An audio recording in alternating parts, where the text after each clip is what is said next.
Azurin Jr., ICI Special Advisor. General Azurin, magandang umaga po sir. This is Aljo Bendijo. Sir Aljo, magandang umaga po. Ganun din po sa inyong mga tagapakinig. Ano po ang magiging kahihinatnan ng ating pong ginagawang investigation para mapadali ang pagpapakulong, pagpapafile ng mga kaso, may balik yung pera po ng mga ninakaw ng mga inaakusahan po dito sa Manong Malia Flood Control, ngayong hindi na po makikipag-ugnayan ng mga asawang Diskaya sa ICI? Bali tuloy-tuloy pa rin po naman ang pag-iimbestiga po ng ICI kasi hindi lamang po naman yung mag-asawang Diskaya ang mga nasasangkot po dito. Marami hong mga iba-ibang mga personalidad. So, the ICI would still continue po collating mga ebidensya na sinasubmit po ng mga iba't ibang mga nagboboluntaryo po na tumulong po sa investigasyon dito. So siguro ho ay hindi naman ho ganong kawalan sa ICI kung hindi ho magko-cooperate ng mga Diskaya couple po. Opo. Ito ba'y bunsod sir ng tawag dito ang sinabi ho, statement ni dating kalihim Babe Singson na mukhang malabo silang isa-ilalim sa state witness ng pamalaan ang pamilya o ang mag-asawang Diskaya?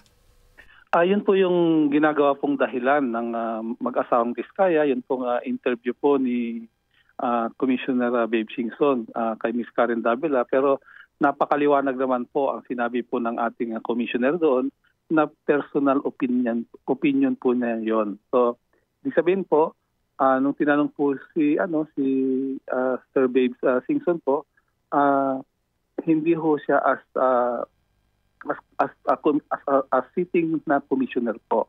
Opo. Dahil tinanong siya. So, I think ang ginawa po ng mag-asawang Diskaya is they tried to ispin po na gawin pong dahilan yung statement po ni Commissioner Babe Singson po. Ngayon, kung ipatatawag uli ang mag-asawang Diskaya, ano po mangyari nito at kung hindi po nila sisiputin? As of now po ay wala pa hong planong ipatawag po muli sila kasi hindi naman na ho siguro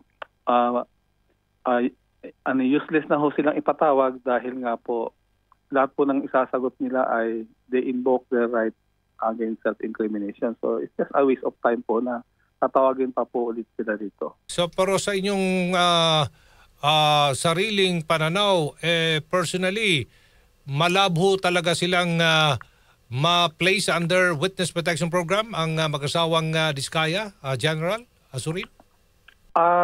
Kasi may proseso po yan eh. Depende po sa mga sasabihin po nila na dapat po ay full disclosure po, wala ho silang mga pinaprotektahan na mga ibang mga personalidad kung sila po ay nag-a-apply man bilang isang state witness. Dahil noon pong una ho silang humarap po dito, hindi naman po nila sinabi na nag-a-apply po sila or may application po sila na state witness.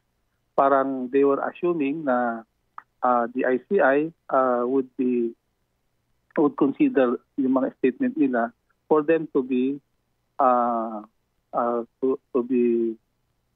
considered as a state witness. Po wala hong ganung agreement na na sinasabi ang ICI or yung sinasabi po nila na nag-apply po sila ng state witness. Okay, so ulitin ko po yung investigation po will proceed despite the Diskaya's decision to cease cooperating with the ICI.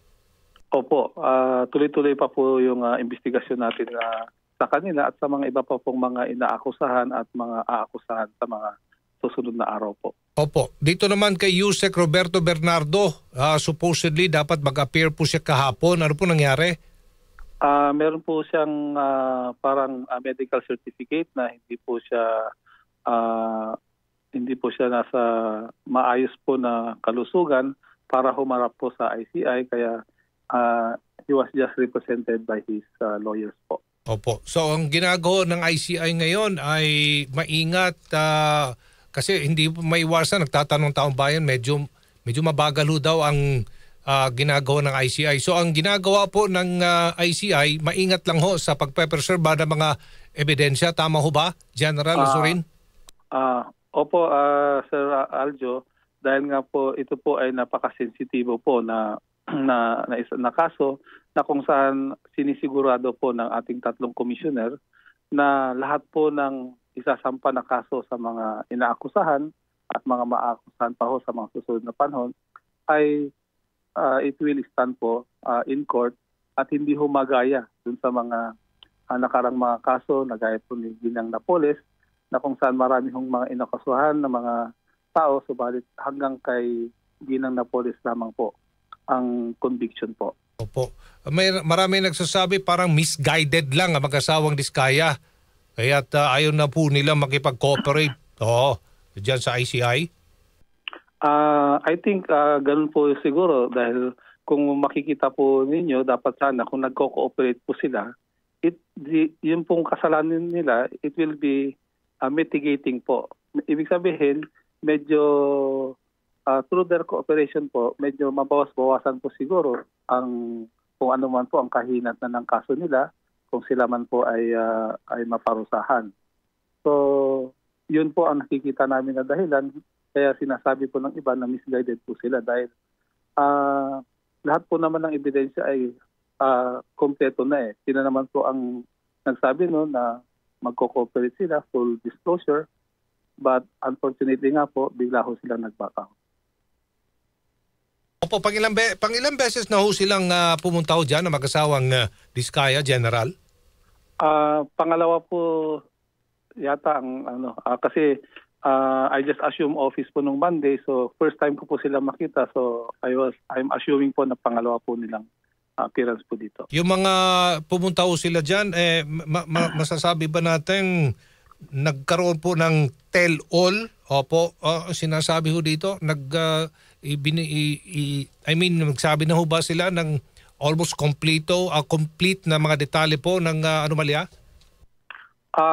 May mga sinabi na po sila noon, kaya nga ho sila pinabalik dahil hindi ho natapos ang kanilang salaysay at base po sa usapan sana is dadalhin na po niya yung mga matrix, yung mga kung sino-sino po yung mga pinagbibigyan nila ng pera na siya pong mga isinasangkot nila. Kasi nga po, ang ICI po ay hindi lamang po yung statement mo o yung mga salita mo ang siyang basihan po ng investigasyon. Mas ninanais po ng ating mga commissioners po na meron pong documentary evidence sila na isasubmit para sa ganun ay makita po kung yun pong sinasabi nila ay katotohanan o gawa-gawa lamang po nila para po iligaw o isalba po ang kanilang mga salita. Opo. So ano pang asahan po ng taong bayan dito po sa nagpapatuloy pang investigation ng ICI, sir? Go ahead po, General. In behalf po ng ating mga mamamayan, pagtiwalaan po natin yung tatlong commissioner natin. Sila po ay very competent. Sila po ay ang tatas po ng kanilang reputasyon sa kanilang mga field na pinagdaanan po. So ang hinihingi lamang po natin ay konting pangunawa at ginagawa po ng lahat po ng tatlong commissioner na ito na maging maayos po ang pag-iimbestiga at yung mga kaso po na maisasampa ay sisiguraduhin po na it will stand in court at maparusahan po ang lahat po ng mga may sala po. And at the same time, pinag-aralan din po ng ating mga commissioners kung ano po ang mga i-recommenda na mga measures po para sa ganun hindi na humaulit ang mga ganitong pangyayari na siya hong nagpapahirap po sa ating mga kababayan. Okay. Maraming salamat, Retired General Rodolfo Azurin, ICI Special Advisor. Good morning po. Good morning po. Maraming salamat din po, Sir Aljo, at mabuhay po kayo. Good morning, thank you! Si Aljo Bendijo sa DCXL News. So,